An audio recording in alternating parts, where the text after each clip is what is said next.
Vi kalder jer sølvpapirshatte, hvis vi skal være grove. Ja. Hvad kan I bedst lide, sølvpapirshat eller konspirationsteoretikere? Fordi vi ikke tror, at det her først og fremmest handler om Ukraine, men at det handler om Rusland og Ruslands drømme om at bygge et større og stærkere Rusland. Og det kan Rusland kun gøre på bekostning af menneskeliv. Du er så påvirket nu, så jeg synes ikke, vi skal snakke mere om det lige nu. Lad os slutte her, og så snakker vi igen formentlig på fredag. Det er Rusland. Der er kun én ansvarlig part for al den uro, der er nu. Og det er Rusland bakket op af Nordkorea, Iran. Du snakker, du har store profiler, og det kører på dig. Selv hvis Putin han underskriver en fredsaftale med Ukraine, så må vi ikke tro, at han stopper der. At han vil være tilfreds. For Putin, og dermed Rusland, ønsker ikke fred. Putin ønsker et Europa på russiske præmisser. Ja, det er jo som Camilla siger det her med vrangforestillingen, hvor den klassiske det er, at man bliver overvåget, eller nogen er efter en. Oprustning for at undgå krig er i mine øjne uomgængeligt. Og det indebærer altså urinprøver. Så det kan du så tænke over i en uge. Gør det for at undgå krig og for at sikre fred og frihed. Så må jeg træffe beslutning om tvangsmedicinering. Jo, men der er jo ikke et sted at rende rundt kl. 5 om morgenen. Og jeg mener, det er alt sammen med på grundlag af, at du er altså paranoid overdrevet mistænksom. De fleste patienter har ikke så stor glæde af behandlingen, som man kunne ønske sig.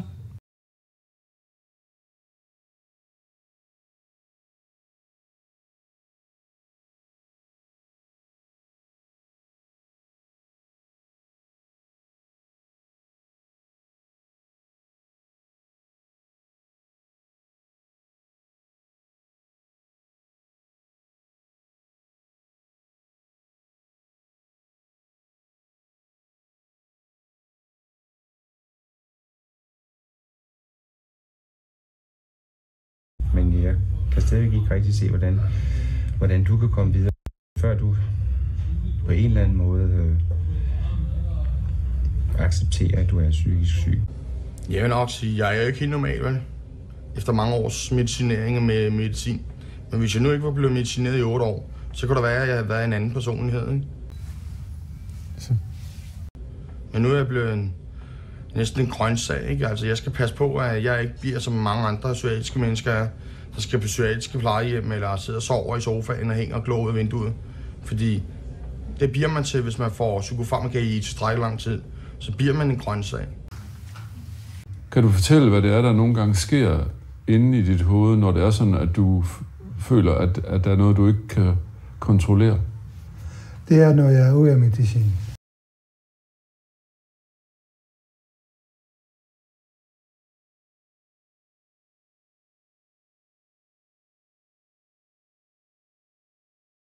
Jeg bliver farlig på det tidspunkt, hvis jeg holder op med at tage medicin. Og det ved du bare? Ja.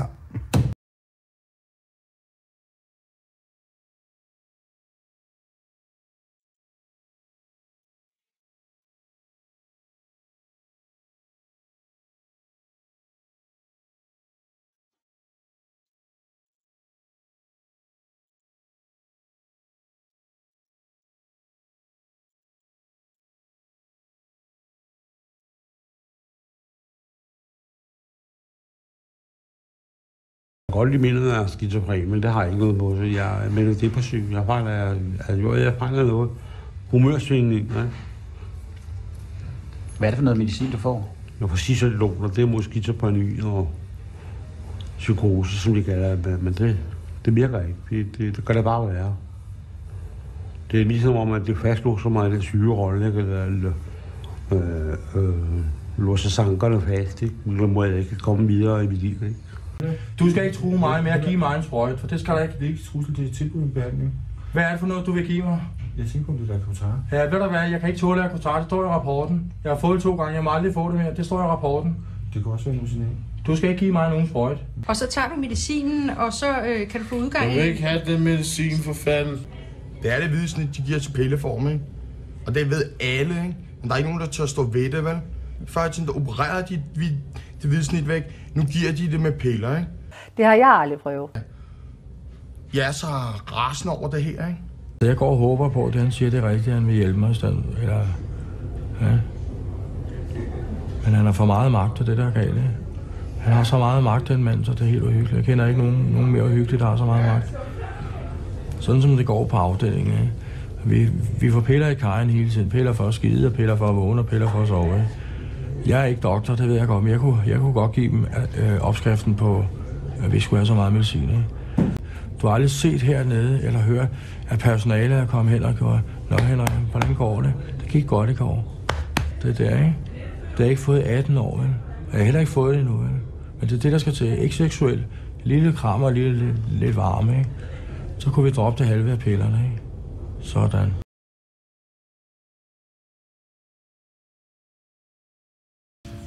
Hvad skulle vi høre, hvis det var Michael Jackson? They don't care about us.